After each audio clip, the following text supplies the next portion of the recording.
নমস্কার বন্ধুরা, বাসন্তী রান্নাঘরে আপনাদের স্বাগত জানাই। যেহেতু এটা শীতকাল, আর শীতে আমরা পিঠে বা পুলি নিয়ে অনেক রকমই রেসিপি দেখে থাকি। আজকের পিঠে নিয়ে একটি নতুন রেসিপি নিয়ে এসেছি, যার নাম হলো মূলোর ভাজা পিঠা। এটা বানানো কিন্তু খুবই সোজা আর খেতেও খুবই সুস্বাদু। তাহলে আসুন আমরা এই মূলোর ভাজা পিঠার রেসিপিটা দেখে নিই। আশা করছি রেসিপিটা আপনাদের ভালো লাগবে। রেসিপিটা ভালো লাগলে বন্ধুরা অবশ্যই লাইক, শেয়ার আর কমেন্ট করবেন। আর যারা নতুন দেখছেন চ্যানেলটিকে সাবস্ক্রাইব করার অনুরোধ রইল। তাহলে আসুন বন্ধুরা আমরা এই রেসিপিটা দেখে নিই।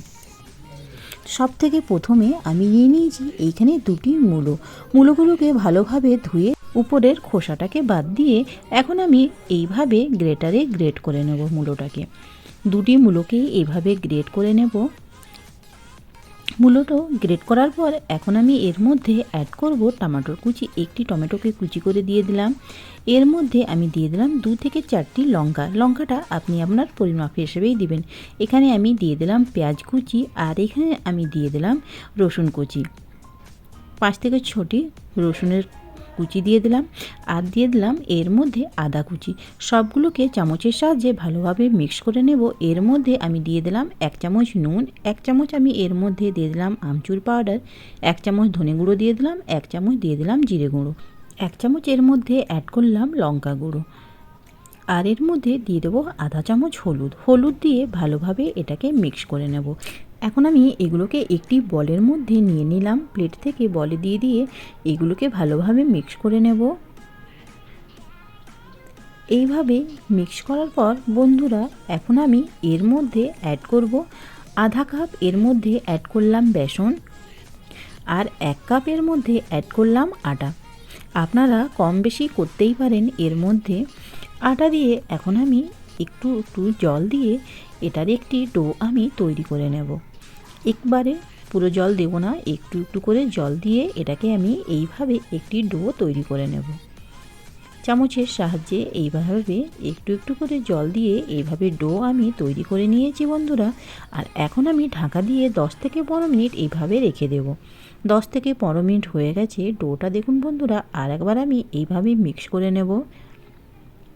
আর এখন আমি পেন বসিয়ে দিয়েছি। পেনের মধ্যে আমি দিয়ে দিলাম 1 চামচ সাদা তেল। সাদা তেলটাকে পেনের মধ্যে চারদিকে ছড়িয়ে এখন আমি ভাজা পিঠার জন্য ডোটাকে এইভাবে পেনের মধ্যে দিয়ে দিলাম। চারপাশে এইভাবে ছড়িয়ে দেব। দেখুন বন্ধুরা, এইভাবে ছোট বড় আপনাদের বড় সাইজের করা আছে তাহলে ডোটা একটু বেশি দিয়ে তাওয়ার সাহায্যে এইভাবে ছড়িয়ে দেবেন। আর গ্যাসের ফ্লেমটা লো থেকে মিডিয়াম করে দেবেন। আর দেখুন বন্ধুরা, এক পাশে আমার ভাজা হয়ে গেলে অন্য পিসটাকে এইভাবে আমি উল্টে নেব। আর উল্টে নিয়ে এখন আমি এইভাবে প্রেস করে করে দু পিসেই আমি ভালোভাবে লাল লাল করে এইভাবে ভেজে নেব। ধীরে ধীরে প্রেস করে এইভাবে আর একবার আমি উল্টে নেব। এক পাশ আমার দেখুন বন্ধুরা লাল লাল ভাজা হয়ে গেছে, সেই পাশটাকেও আমি এইভাবে ভেজে নেব। তো বন্ধুরা, এইভাবে আমার মূলোর ভাজা পিঠা তৈরি হয়ে গেছে। পেন থেকে এটাকে কেড়ে নেব। আর সেম প্রসেসেই আমি আর একটা পিঠা ভেজে নেব। তেল দিয়ে দিয়েছি, তেলটাকে চারপাশে ছড়িয়ে এখন আমি ডোটাকে দিয়ে দেব। সেম প্রসেসেই আমি এই পিঠাটাকেও বানিয়ে নেব। চারপাশে এইভাবে ছড়িয়ে নিলাম ডোটা দিয়ে। গ্যাসের ফ্লেমটাকে মিডিয়াম টু লো করব, দিলে পিঠাটা ভালোভাবে সেদ্ধ হয়ে যায়। তো দেখুন বন্ধুরা, এক পাশ আমার এইভাবেই 5 মিনিট পরে এক পাশ ভাজা হয়ে গেলে অন্য পিসটাকে এইভাবে পাল্টি করে নেব।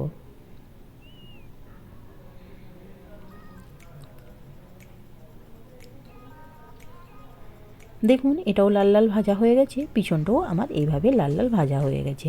তাহলে বন্ধুরা, এইভাবে আমার মূলোর ভাজা পিঠা তৈরি হয়ে গেছে। এখন আমি এটাকে পরিবেশন করব। এটাকে আমি পরিবেশন করেছি ধনেপাতা চাটনি দিয়ে, আর দিয়ে দিয়েছি এর মধ্যে সস, টমেটো ক্যাচাপ দিয়ে দিয়েছি। আপনারা চাইলে যে কোনো তরকারির সঙ্গেও এটা সার্ভ করতে পারেন।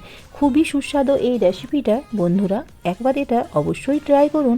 আর আমায় কমেন্ট করে বলবেন আপনাদের এই রেসিপি কেমন লাগলো। এটা আপনারা সন্ধ্যের চায়ের সঙ্গেও খেতে পারেন, কিংবা আপনারা ব্রেকফাস্টেও এটা নিতে পারেন। বাচ্চাদের টিফিনও এটা দিতে পারেন। খুবই টেস্টি এই রেসিপিটা। এমনিতে বাচ্চারা মূলো খেতে পছন্দ করে না, কিন্তু এইভাবে করে দিলে বাচ্চাদেরও এটা খুব ভালো লাগবে। ভিডিওটা এইখানেই শেষ করলাম। আর বন্ধুরা, আমার চ্যানেলটাকে লাইক, কমেন্ট আর সাবস্ক্রাইব অবশ্যই করবেন, এটা আপনাদের কাছে আমার অনুরোধ রইল।